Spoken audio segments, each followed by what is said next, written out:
So, hello all. So, today we have a very great personality who is sitting in front of us, as she is one of those who is revolving around this regulatory bodies examination of RBI and NABARD. And she has seen the success of both these regulatory bodies examination, starting from NABARD assistant, then RBI assistant, and now NABARD grade A officer. In the past few years, she has seen everything.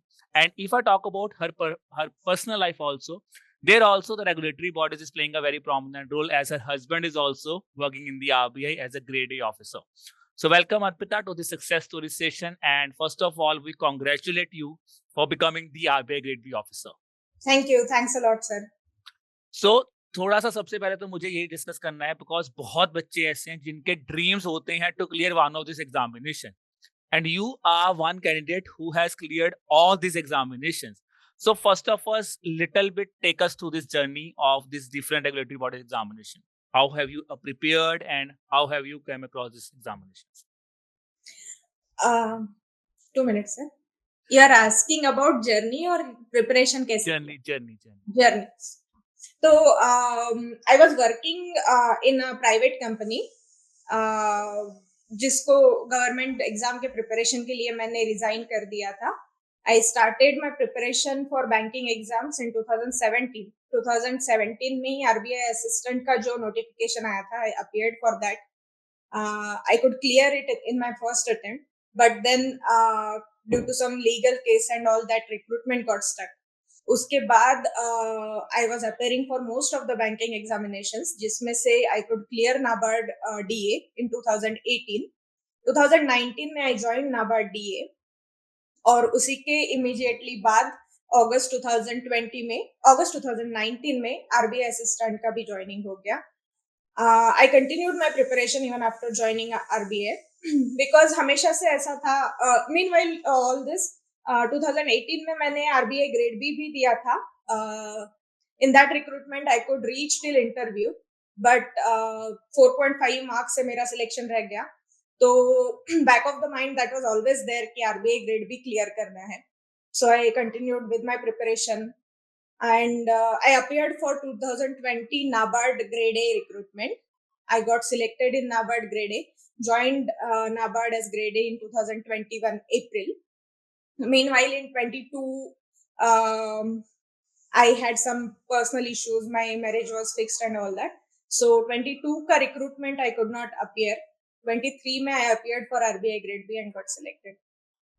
I think आपने बहुत simple एक line में बता दिया कि मैंने ये किया और मुझे लगता है बहुत बच्चे ऐसे बैठे कि मैम आपको तो बहुत ही चुटके पेपर निकले हुए हैं.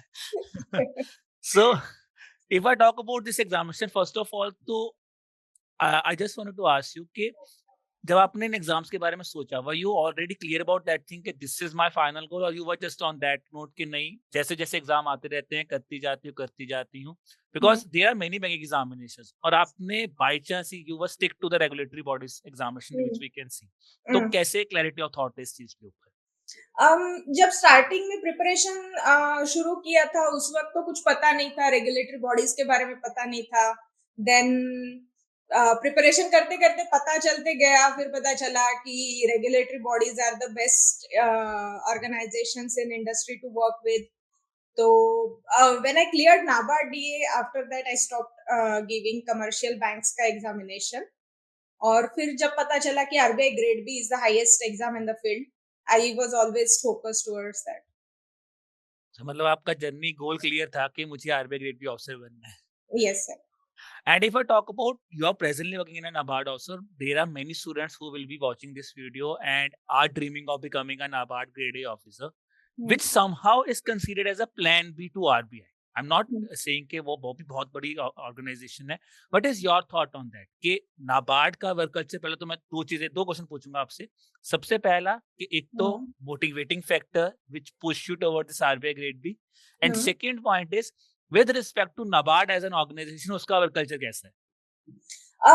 NABARD का work culture is very similar to RBI. Even other things, pay structure and everything is very similar to RBI. So it's a very similar job. मुझे नहीं लगता कि it should be plan B.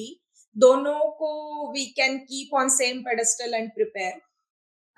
It's equally good. And if I talk about, वैसे आप मतलब बहुत settled है, NABARD grade is a very good officer, but still एक का मतलब क्या पुशिंग फैक्टर था जो आपको लगा कि नहीं यार मेरे को आरबीआई ग्रेड बी पे ही जाना है? एक तो सर मैं ग्रेड ए ऑफिसर हूँ, grade B officer was like a promotion.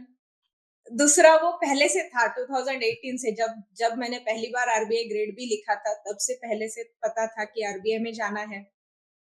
See, Apita, because if I talk about these examinations of NABARD and RBI, and specifically talk about NABARD, NABARD is considered to be as the agriculture, जैसे कि UPSC के IAS officers होते हैं, तो IAS officer की तरह की treat post की जाती है। आप तो हम्म। उस पोस्ट में थे, हम्म। तो कैसा मतलब फीलिंग आता है? लगता है कि हाँ यार आप ब्यूरोक्रेट हो पूरा in banking industry, specifically in the rural development banking?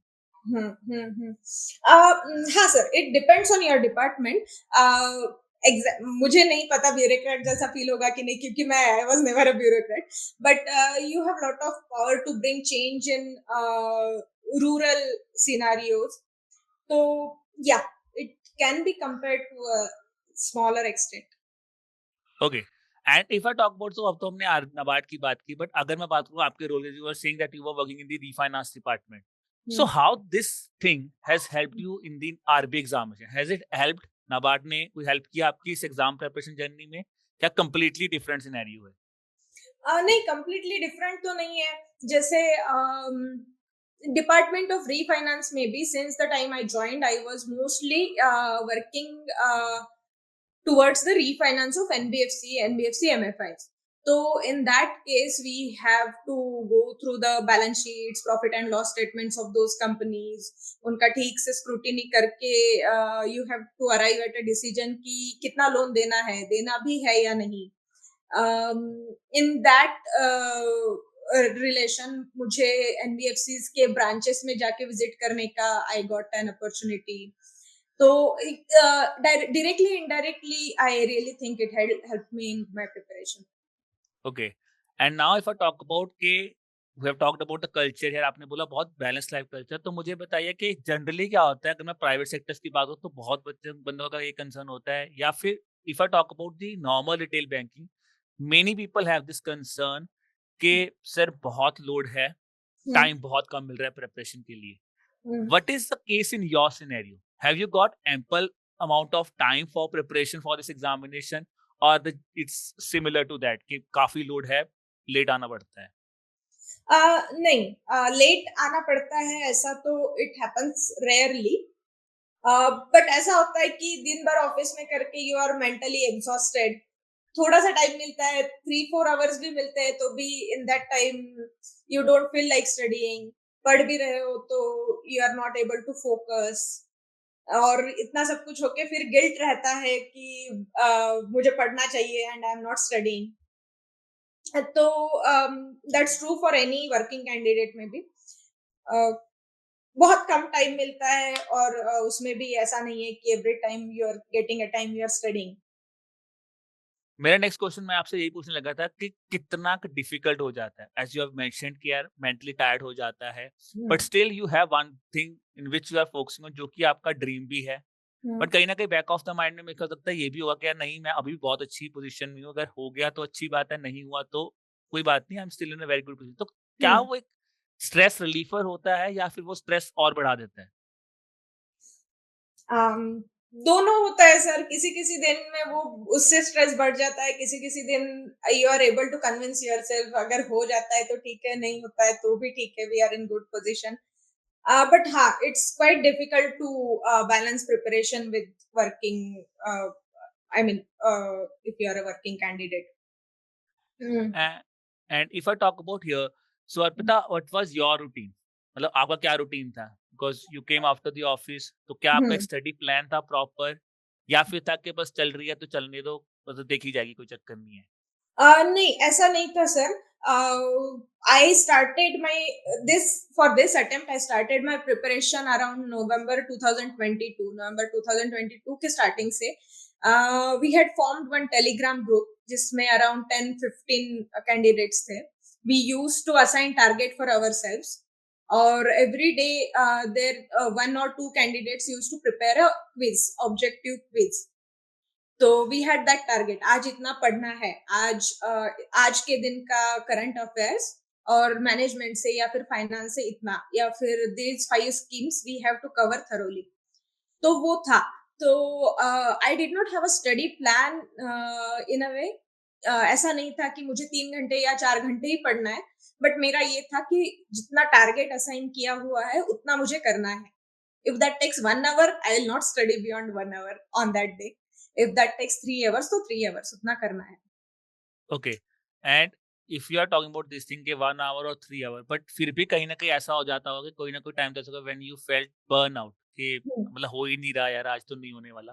How you hmm, manage that stuff of thing, because that's a common problem for many working professionals and hmm, it's a common saying, if hmm, you left your preparation for 1 day or 2 day, it's hmm, kind of creates a gap of a week, कि लगता है हम्म। कि यार बहुत ज्यादा पीछे हो गए, तो हम वैसे पीछे हैं जो बच्चे जो लोग वर्किंग नहीं है।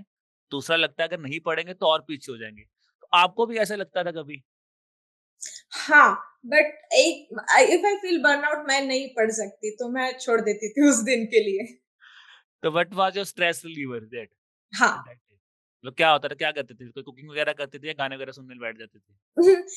मूवी देखती थी, कुकिंग करती थी, लॉन्ग वॉक्स पे जाती थी। But in my case there was one thing, even if I am burned out, मैं पढ़ नहीं पा बैठ के पढ़ नहीं पा रही हूँ, if I go on a long walk, there used to be always one preparation का video going on in my earphones. Okay. तो तो that was helpful. Even if I walk for 2 hours, 2 hours के लिए मैं video देख रही हूँ, current affairs की वीडियो देख रही हूँ, फाइनेंस मैनेजमेंट कुछ ना कुछ देख रही हूँ, तो बर्न आउट करके भी थोड़ा प्रिपरेशन हो जाता था। मतलब कहीं न कहीं आप जो बर्न्ट आउट है उसको भी आप अपनी प्रिपरेशन में कहीं न कहीं लिंक कर लेते थे by watching the videos at the free time. Yes, yes. And if I talk about the next important thing, as it's a case also here, your job is also somehow demanding in certain cases, and when yes. your examination is on the trot, because इस time जुलाई अगस्त में था, उस time पे कहीं ना कहीं जो regulatory bodies examination या फिर अगर हम नॉर्मल बैंकिंग की बात करें तो इस टाइम पे कहीं ना कहीं लोड आता है, because the financial statements are there, financial ending होती है इन ऑर्गेनाइजेशंस की। So hmm. What was at that point of time, क्या ऐसा चीज थी जो आपको लगता था कि नहीं यार, मतलब ये कर लेते हैं इतने से हो जाएगा, या फिर वो एक पार्ट होता है ना कि नहीं यार पता नहीं मैं छोड़ देती हूँ, मैं नहीं देती इस बार एग्जामिनेशन, क्या वो हुँ। फीलिंग आई थी इस टाइम पे? नहीं सर, इस बार तो ऐसी कभी फीलिंग नहीं आई कि ये अटेम्प्ट छोड़ना है, बिकॉज़ एज़ आई टोल्ड मैंने नवंबर से प्रिपरेशन स्टार्ट किया था। तो नवंबर से स्टार्ट करके जून-जुलाई में आके ये सोचना कि इस बार अटेम्प्ट नहीं देना, वो ठीक नहीं होता। तो ऐसा कभी नहीं लगा। बट हाँ, there were days when I was doubtful होगा या नहीं। अ, काफ़ी दिनों से मैंने नाबार्ड ग्रेड ए जो 2020 में दिया था, that was my last exam. उसके बाद बहुत सारे फीडबैक सुने थे कि एग्ज़ाम अभी प्रीलिम बहुत टफ हो रहा है, क्वांट के क्वेश्चंस, रीजनिंग के क्वेश्चंस बहुत टफ आते हैं। तो वो था, उसकी वजह से कभी-कभी डर लगता था, बट अटेम्प्ट छोड़ना was never an option. I think you मतलब आप मतलब आपकी जर्नी से एक चीज बहुत ज्यादा सीखनी चाहिए कि if you have set a target, अब कुछ भी हो अपनी लाइफ में, बट अगर आपने हुँ, टारगेट सेट कर लिया तो बस फिर उसके पीछे पड़ जाओ। येस। ठीक है ना? और आपके and office. Because I had already left 2 targets, मतलब लास्ट ईयर मेरी शादी के टाइम पे देयर वाज़ एग्ज़ाम, तो उस टाइम पे छोड़ा था। नाबार्ड ग्रेड ए जिस साल हो गया उस साल भी मैंने छोड़ दिया था। मतलब तो आपके ठान लिया कि बस इस बार करना ही करना है। हाँ। और अगर मैं बात करूं, अब थोड़ा सा बात करते हैं आपकी, जैसे आपने ऑफिस में बताया, तो आपके ऑफिस में सब everyone knows in your office कि आप प्रिपेयर कर रहे हो for the RBI grade B examination? हाँ, in that way my office was very supportive.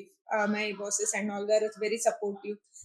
सबको पता था एग्जाम का प्रिपरेशन है, then I also asked for many leaves, वो भी दे एग्रीड टू ग्रेसफुली। मतलब कभी आपको किसी ने ये नहीं बोला कि यार अर्पिता क्यों जा रही हो, आप इतनी अच्छी जगह पे हो, क्यों जा रही हो आरबीआई, छोड़ो कुछ नहीं रखा वहां पे, आप यहाँ पे बहुत अच्छी जगह सेटल्ड हो?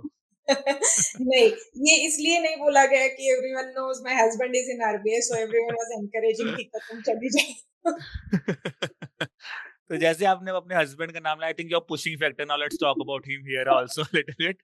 तो उन्होंने मतलब वो उनका क्या रिएक्शन था व्हेन यू डिसाइडेड कि नो दिस ईयर तो I have to become the RBI grade B officer, तो क्या उनका इनिशियल रिएक्शन था? वाज ही रियली हैप्पी कि चलो आ जाओ, you should also be a part of RBI, या हुँ, he was of that opinion ठीक है आप देख करके देख लो, still you are in a hmm. Good position? हाँ, उसका वो था I think because he was aware कि उसने भी आ जाओ कर दिया तो I will get stressed, so both of us are aware of the opinion that RBI and NABARD is also a good combination. इससे भी we could manage. ऐसा नहीं था कि फ्यूचर में ट्रांसफर के बहुत ज्यादा इश्यूज होते, so we were okay with that. But he knew about my aspirations, so he was always very supportive. And what kind of support, मतलब क्या वो आपको कोई एग्जाम की टिप्स देते थे कि यार आप ये पढ़ लीजिए या ये पढ़ लीजिए या वो कहते थे यार आप पढ़ लो, आप बस मैं चाहता हूँ आप आर्मी रेडी ऑफिसर बन जाओ, बाकी तैयारी पूरी सब आपको करनी है हाँ, टिप्स वगैरह कुछ नहीं। अब। आई थिंक ये तो फिर आप अपने हस्बैंड को बोलते हो कि भाई आपने टिप्स नहीं दिया, ये सिर्फ मेरे ऊपर जा रहा है पूरा credit.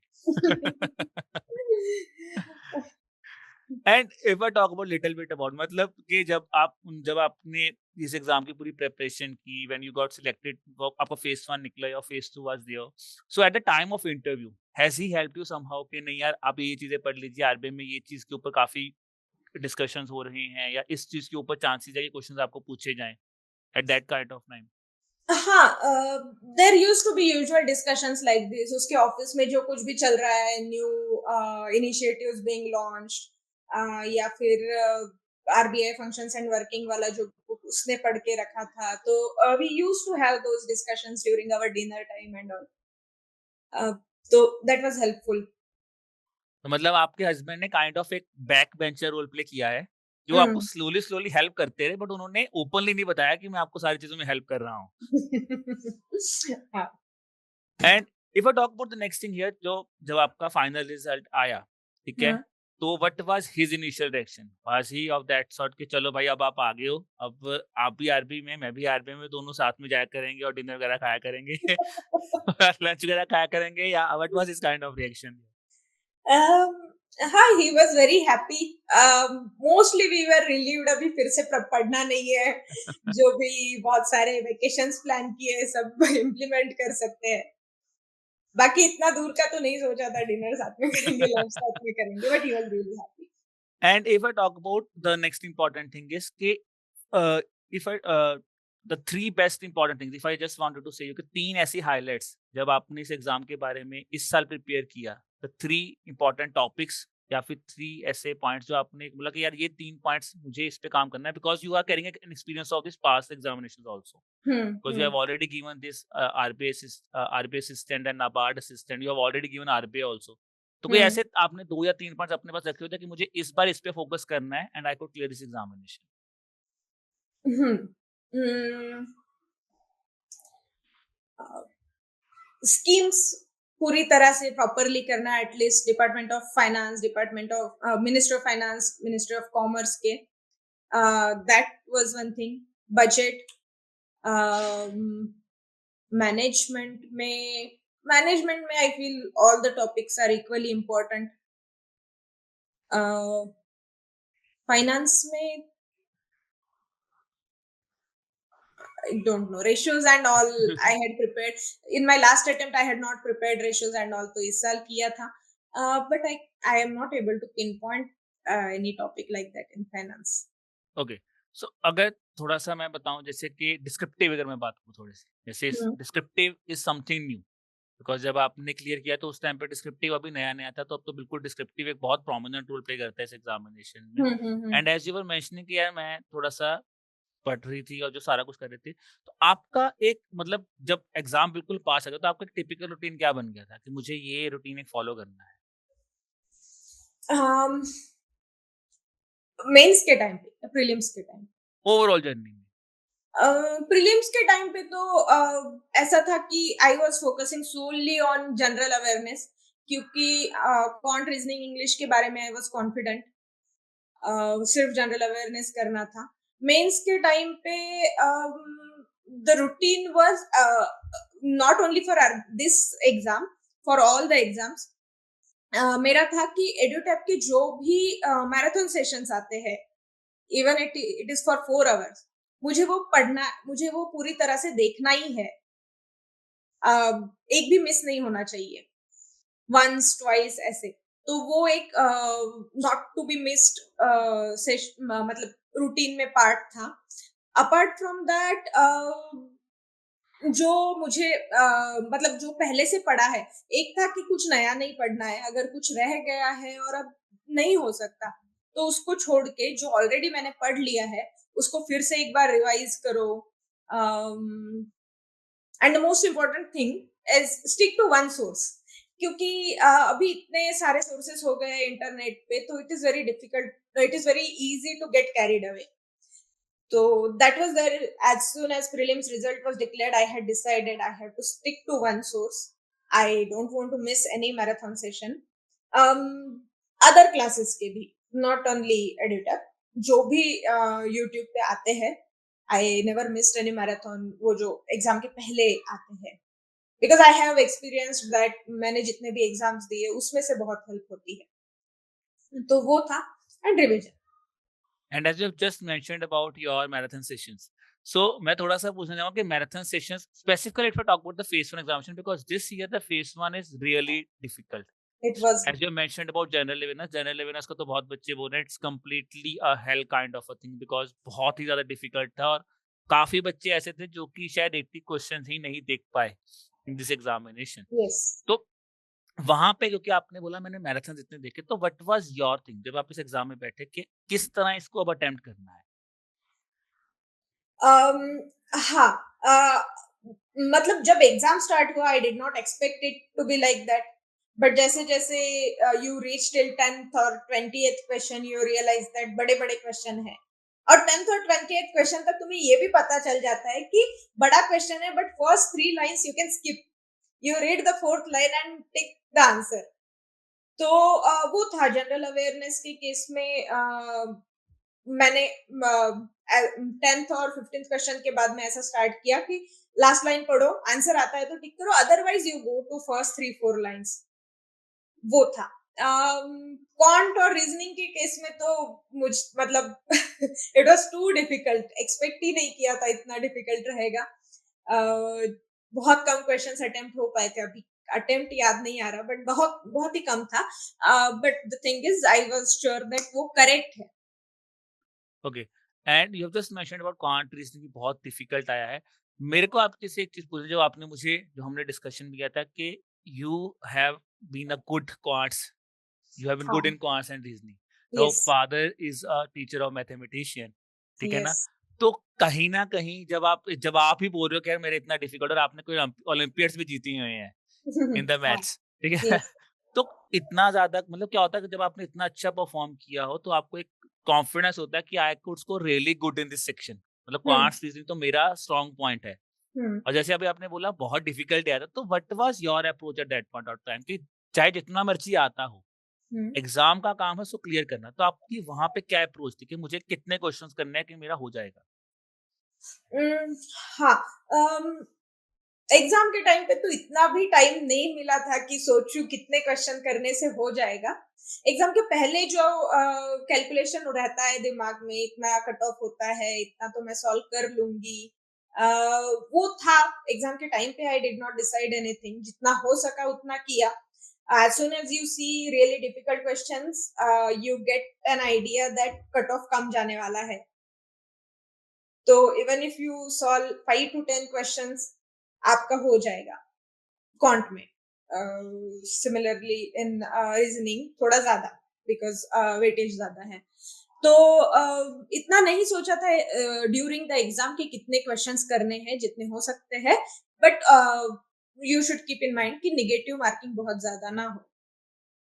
And if I talk about one thing here is that आपने जैसे बोला कि क्वांट रीजनिंग इंग्लिश, जब आपने फेस वन एग्जाम दिया, as you hmm have said कि मैंने बहुत लिमिटेड नंबर ऑफ क्वेश्चंस थे, were you that much having a confidence कि now I am getting to face to, और आपने साथ के साथ प्रिपेयर करना स्टार्ट कर दिया था, और you were of that opinion कि पता नहीं भाई फेस वन अच्छा नहीं हुआ है, पता नहीं मैं शायद ना फेस टू में क्लियर कर पाऊँ और अभी रहने देती हूँ preparation, let's wait for the result?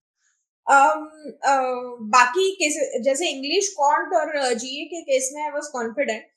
Reasoning के केस में in my shift there were so many वो स्टेटमेंट अजम्पशंस वाले क्वेश्चन, कंक्लूजन वाले क्वेश्चन, जिसका आंसर पता नहीं कभी सही हो जाता है कभी नहीं होता। तो आई वाज स्केप्टिकल अबाउट ये रीजनिंग। बट पढ़ाई immediately after prelims I could not start. वो हमेशा का ये है, till the time results are declared वो नहीं हो पाता है, even if you try a lot. तो बट हाँ, I never stop listening to videos. Travel करते वक्त, घर का काम करते, कुकिंग करते वक्त, बर्तन धोते वक्त, कुछ भी हो, I already always had one video playing in my years. तो that videos were related to this examination only, as you have mentioned yes, earlier on also. Yes. ठीक है। तो जैसे आपने अभी मैराथन सेशन का ज़िक्र किया और आपने अभी बताया कैसे, तो any one faculty that was your favourite faculty कि इनके सेशंस तो भाई मुझे देखने ही देखना है, कि इनको मिस नहीं करना है, ऐसा कुछ था माइंड में कि यार, कि या फिर आप कोई भी वीडियोज़ रैंडमली बस प्ले कर देते कि बस मेरे को वीडियोज़ देखते रहनी है, चलते जाएगी, चलते कुछ नहीं है, कुछ ना कुछ तो मैं सीख ही रही हूँ उससे? हाँ, मतलब वीडियो तो कोई मुझे मिस नहीं करने थे, but I really like Kritika ma'am के वीडियोस। उनके वीडियोस, इवन आपके वीडियोस, मुझे सारे वीडियोस मैंने इतने बार देख लिए थे कि याद हो गए थे। मुझे पता था कि ये बोला तो इसके आगे अभी आप या कृतिका मैम क्या बोलने वाले हो। तो आई think that's a great complement for I think me and Kritika ma'am कि आपने इतनी बार देख ली वीडियो कि आपको ये भी याद होगा कि इसके बाद क्या होने वाला है। बट मेरा इस पे ना एक बहुत इंटरेस्टिंग क्वेश्चन है अर्पिता मैम, जो मैं आपसे पूछना चाहता हूँ। बहुत स्टूडेंट्स ऐसे हैं जो वीडियोस देखते हैं हुँ, और ऐसा नहीं कि कुछ बच्चे तो सिर्फ देख के छोड़ देते हैं, कुछ बच्चे इसको मल्टीपल टाइम्स देखते हैं।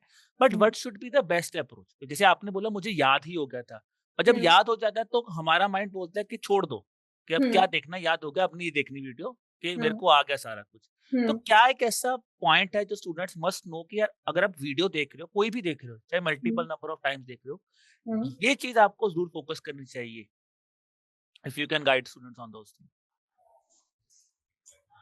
अ, अगर कोई वीडियो देख रहा है और फिर भी ही और she is finding it difficult to remind the topic during the exam, तो इसका मतलब है कि maybe you are thinking about something else while listening to video. तो जैसे मुझे पढ़ते वक्त होता है, if I sit down and start reading, मैं कुछ और सोचने लगती हूँ। तो शायद हो सकता है लोगों को वीडियो सुनते वक्त वैसे हो।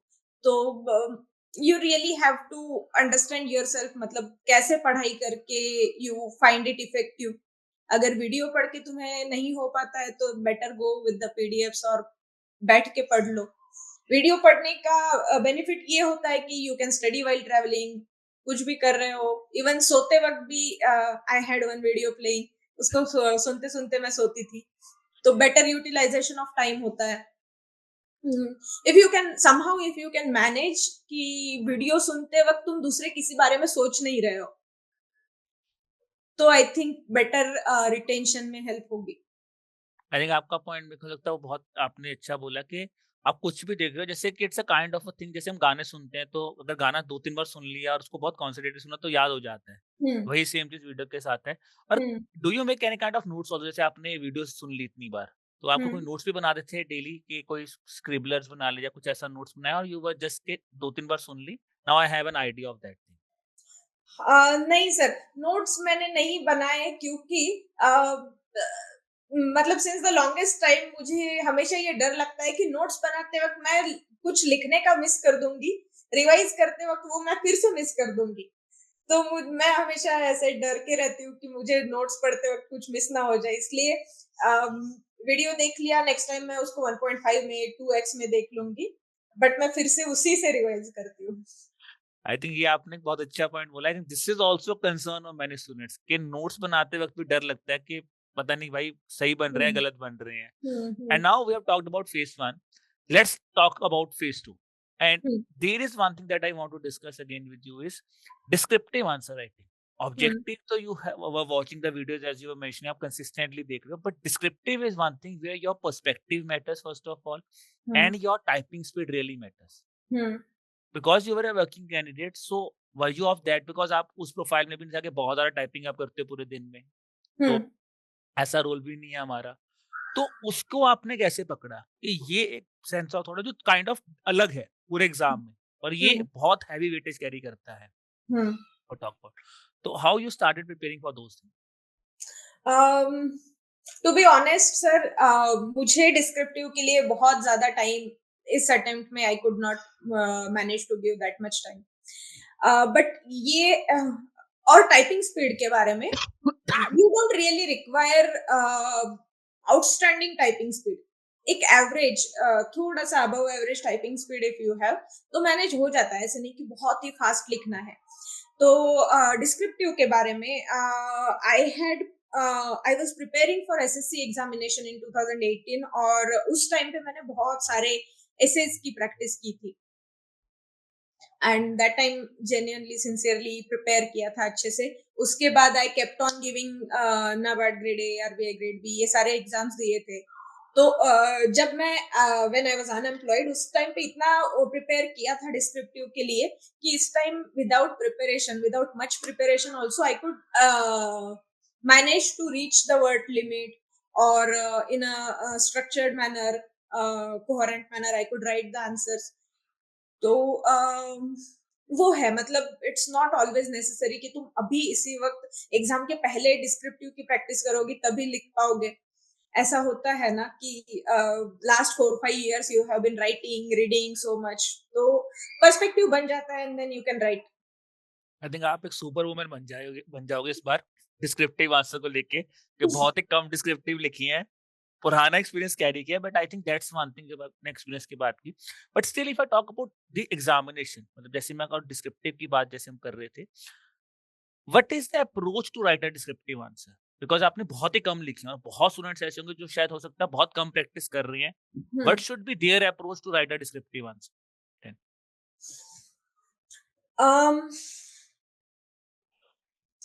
फॉर डिस्क्रिप्टिव राइटिंग, ठीक है, तुम you are not able to write so many answers, is okay. You should never stop reading. Editorials पढ़ते रहो, इफ नॉट न्यूज़पेपर. ऐसे होता है कि बहुत सारे लोग ट्विटर पे, लिंक्डइन पे, even for that matter Instagram पे भी इतना कोहेरेंटली, इतना अच्छा लिखते हैं. Even if you don't get content from that piece, तुम्हें ये समझ में आता है कि how you should think, how you should structure your thoughts and then write it down. तो वो हो सकता है if you are working candidate, तुम्हारे पास बहुत ज्यादा टाइम नहीं है. Always keep your eyes and years open. देखते रहो अच्छे लिखने वाले कितना अच्छा लिखते हैं, कैसे लिखते हैं. Try to inculcate that in your writing, your thought process. That can help. जब भी टाइम मिलता है लिखो. That can never replace anything. मैंने I could manage without writing this attempt because मैंने पहले बहुत सारा लिखा था. बट आई थिंक आपने एक बहुत अच्छा पॉइंट बोला है कि जो भी चीजें आपको मिल रही हैं, social media is the thing that have described, कि utilise it in a very good manner. So yes. If I talk about all this thing, अब अगर मैं थोड़ा सा बात करता हूँ, हमने फेज 1 की बात की, हमने फेज 2 की बात की. In phase 2 there is one component of finance and management and ESI objective. Now, from the past 2 to 3 years, we are witnessing कि objective is also becoming somehow difficult. It's not that an easy, I think, take on a walk here. तो जब हम specifically finance and management में मैं बात करूँ, तो आपका क्या अप्रोच था? मतलब आपने कोई सिलेक्टेड टॉपिक्स पकड़े हुए थे कि बस मेरे को यही अच्छी तरह पढ़ने हैं, on the analysis of the paper also, और यू वर फॉलोइंग कि यार मैंने ये नोट्स पढ़ लिए हैं, पढ़ती रहती हूँ कुछ ना कुछ, जगह जैसा आएगा वो देख लेंगे, लिख लूंगी मैं कुछ ना कुछ? हाँ, बिफोर प्रीलिम्स हमने जब स्टार्ट किया था प्रिपरेशन फाइनेंस एंड मैनेजमेंट का, that time we had started like this. ये इम्पोर्टेंट टॉपिक है, इसमें एग्जाम में वेटेज ज्यादा होता है, तो ये पढ़ लेते हैं. तो ऐसे बहुत सारे टॉपिक्स हो गए थे जो हमने before prelims we had completed. तो फिर मैंने फेज 1 के बाद उसी को रिवाइज किया. अगर कुछ छूटा हुआ है तो I did not go into completing that after phase 1. और फाइनेंस और मैनेजमेंट का, at least for finance, that was somehow related to my work profile also, बहुत सारा. तो लास्ट 3 years से I have been doing that only. वो है. Otherwise also personal finance के लिए you keep on reading about mutual funds, ratios के बारे में पढ़ते हो, तो वो भी होता है. Indirectly it helps. तो आई थिंक आपने अपना पूरा रोल प्रोफाइल यूज किया है. अपना रोल प्रोफाइल, अपना पास्ट एक्सपीरियंस, सब कुछ आपने मतलब लगा दिया इसके अंदर कि भाई ठीक है.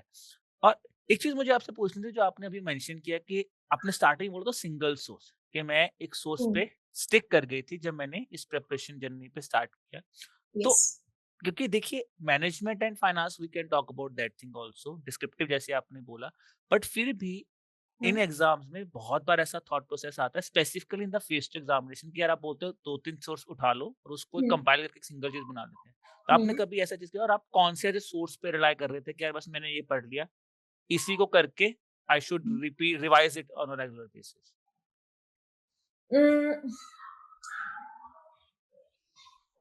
ये 2-3 सोर्सेस से प्रिपेयर करने का प्रॉब्लम ये है कि तुम कुछ भी कंप्लीटली प्रिपेयर नहीं कर पाते।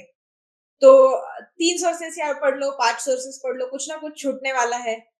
या फिर इतना पढ़ लोगे कि तुम्हें बाद में रिवाइज करने का टाइम नहीं मिलेगा, तो कुछ याद नहीं कर पाओगे। तो मैंने जो पढ़ा था वही पढ़ा था, स्कीम्स मैंने एड्यूटैब से पढ़े थे, मैंने वही से प्रिपेयर किए।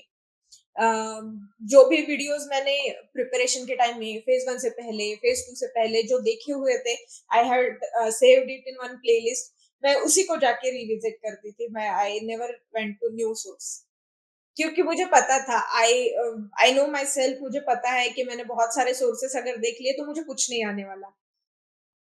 बट हाँ, it depends on own personal strategy also. ऐसे कुछ लोग होंगे जिनको they can manage so many sources. I was not one of them, that's all. I think आपने बहुत स्मार्टली बोला है कि यार मैंने सिंगल किया, आप मल्टीपल भी करके देख लो, ट्राई कर सकते हैं। आपने सारे कॉन्स बता के ना फिर आपने बोला अब मैं प्रो दे रही हूँ कि तुम कर लोगे, तुम्हारे ऊपर डिपेंड करता है। So now if I talk about the final stage of this examination, that's the interview preparation, ठीक है? अब यहाँ पे सबसे पहले तो when you might have entered the interview room, तो I think एक कॉमन क्वेश्चन तो शायद आपसे पक्का पूछेगा कि यार आप नाबार्ड ग्रेड ए ऑफिसर हो, why you want to come in RB? As they asked you this question, नहीं, ये नहीं पूछा। मे बी आप because it's a natural career progression. ये पूछा था कि why did you leave RBA. okay as an assistant? हाँ, internally you could have got promoted और ग्रेड भी बन सकते थे। वो पूछा था। उसके लिए आई हैड रीजंस। मुझे एक्चुअली मैंने आरबीआई ज्वाइन करते वक्त एक्सटेंशन लिया था। तो देयर वाज अ पॉसिबिलिटी कि I I won't be eligible for promotion in the when my other batchmates would get promoted. तो वो एक था, तो मुझे मेरा 1 साल ऐसे ही वेस्ट होता, फिर मैं ग्रेड ए बनती, फिर मैं ग्रेड बी बनती, तो काफी टाइम लगता। आई थिंक आपके डेस्क में बहुत अच्छी चीज लिखी हुई थी कि आपको घूम के आना आरबीआई ग्रेड बी ऑफिसर पे था, बट आपके लिए शॉर्टकट्स रखे हुए थे कि यार आप मतलब इधर से असिस्टेंट से इधर, इधर से इधर, इधर से इधर।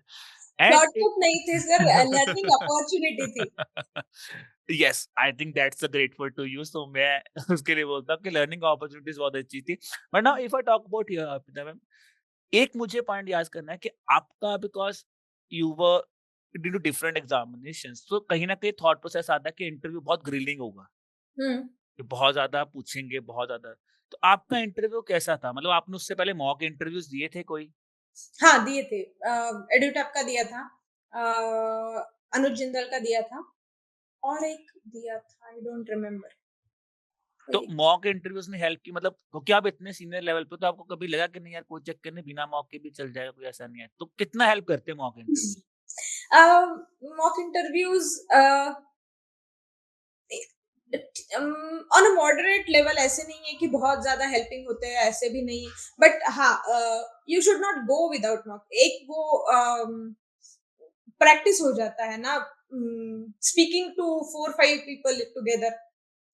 तो वो होता है, even if that doesn't help you with content, या फिर the questions are not relevant to your profile, फिर भी दैट एक्सपीरियंस इज इम्पोर्टेंट। और अगर थोड़ा सा मैं पूछूं आपको कि आपका इंटरव्यू कैसा गया, थोड़ा सा मुझे बताओ कि आपका जब आप इंटरव्यू में बैठे, तो एक तो क्वेश्चन आपने बता दिया कि उन्होंने आरबीआई के बारे में पूछा कि आपने कैसे लीव किया, बाकी इंटरव्यू कैसा था? काफी रिलैक्स्ड इंटरव्यू था। मेरे जाते ही they asked me, I was the only lady during that day interview के लिए। तो they asked me, why do you think ladies girls are not reaching till interview stage, क्या कर सकते हैं वुमेन एम्पावरमेंट के लिए। और फिर they were not only asking questions, they were also having discussions amongst themselves. तो रिलैक्सिंग of environment था. Then they went ahead with other technical questions and all. I could not answer one or two questions जहाँ पे मैंने बोला कि मुझे नहीं पता, I have to read about this or वो. Otherwise, in some interviews was mostly I felt that कि they were trying to understand your opinions, your thought process. बहुत ज़्यादा factual नहीं था. तो it was really good interview experience. और उन्होंने आपके वो पूछा जो आपका वर्क प्रोफाइल है, रिफाइनेंसिंग, तो हैव यू बहुत ग्रिल्ड? बहुत थोड़ा सा. तो मतलब जो चीज़ आपने एक्सपेक्ट की होगी जनरली कि यार इस पे ग्रिल करेंगे, वो हुई ही नहीं। ग्रिल तो किसी चीज पे नहीं हुआ. So if we conclude this interview here, then my question here is, Arpita ma'am, for you that in your opinion, because there are many students who are watching you, you are a role model for them because you are already working as a NABARD grade A officer, which many of the students here are having a dream on that thing कि मुझे NABARD grade A officer बनना है।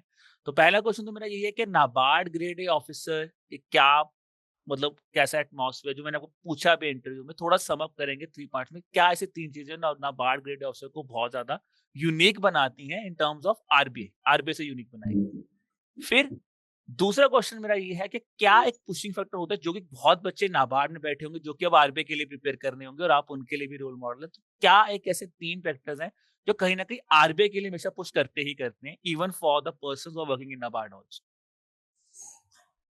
नाबार्ड के case में तो in some sense काम commercial bank से भी डिफरेंट है और आरबीआई से भी डिफरेंट है, because you will be working on ground level. एक पोस्टिंग तुम्हारी ऐसी रहेगी जहाँ पे you are residing in a district और वहाँ पे लोकल गवर्नमेंट के साथ, ब्यूरोक्रेट के साथ यू आर वर्किंग, तो वो बहुत ही अलग एक्सपीरियंस होगा. दीज आर फ्यू थिंग्स जो नाबार्ड के केस में यूनिक है, different from RBI, different from commercial banks. बहुत अलग एक्सपीरियंस होगा. फिर नाबार्ड में इतने अलग अलग डिपार्टमेंट्स है. You can work in business department, development department, you can also work in supervisory department. तो सीखने के लिए बहुत कुछ है. करियर प्रोग्रेशन फास्टर है, ये सब कुछ है. You will be located only in metro cities, वो है. आरबीआई के केस में I feel work exposure wise बहुत ज्यादा है. जैसे NABARD is only working in the field of agriculture and rural development, वैसे आरबीआई का नहीं है. अभी तो फिनटेक एंड ऑल उसकी वजह से इतना एक्सपांड हो रहा है सब कुछ, आरबीआई का रोल इतना इवॉल्व होता जा रहा है. तो अगेन सेम थिंग, लर्निंग बहुत कुछ है बट बहुत डिफरेंट है नाबार्ड और आरबीआई के केस में. तो these are few things, depends तुम किस चीज में ज्यादा इंटरेस्टेड हो. So I think that is one great thing that ma'am has shared. तो अब आप में से बहुत बच्चे हैं जो कहीं ना कहीं ड्रीम है आरबीआई, ठीक है, बट अगर नाबार्ड में भी चाह रहे तो मैम आपके सामने एक लाइव एग्जांपल बैठे कि नाबार्ड में वो क्या कुछ चीजें मिलेंगी। And yes, RBI has also on benefit जो मैम ने आपको बताए हैं।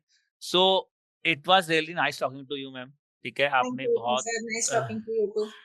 और आपने बहुत अच्छा बताया बच्चों को कि नाबार्ड, और आपने अपना नाबार्ड का रोल भी बहुत अच्छा बताया। Specifically you talked about the RBI also, what was your journey in that thing. And if we say one last message from your side to those aspiring candidates, first of all they are working professionals. Secondly, अगर कोई, जैसे आपने बोला, बहुत women's who are watching this video, ठीक है, what should be the inspiration role for that, as you will be an inspiration model for them? तो कोई एक लास्ट कंक्लूडिंग लाइन जो आप इन बच्चों के लिए बोलना चाहते हो? Last concluding line from my side will be, don't be too hard on yourself. Working candidates का वो होता है, जैसे मैंने पहले भी बोला, sometimes you are too mentally exhausted और फिर वो गिल्ट भी रहता है कि मुझे पढ़ना चाहिए और मैं पढ़ नहीं पा रही हूँ. तो it's okay on some days if you are not able to study, तो you take rest on that day, go relax, do whatever makes you happy, और फिर नेक्स्ट डे से फिर से स्टडी शुरू करो. ये So that is really important. Be confident. ऐसा नहीं है कि एक दिन तुम नहीं पढ़ोगे तो बहुत बड़ा कोई नुकसान हो जाएगा. Don't be too hard. That's all. So thanks a lot, ma'am, for giving your precious time to us. And I again wish you all the best for being an RBI Gateway officer. So Thank thanks a you. lot, ma'am. Thank you.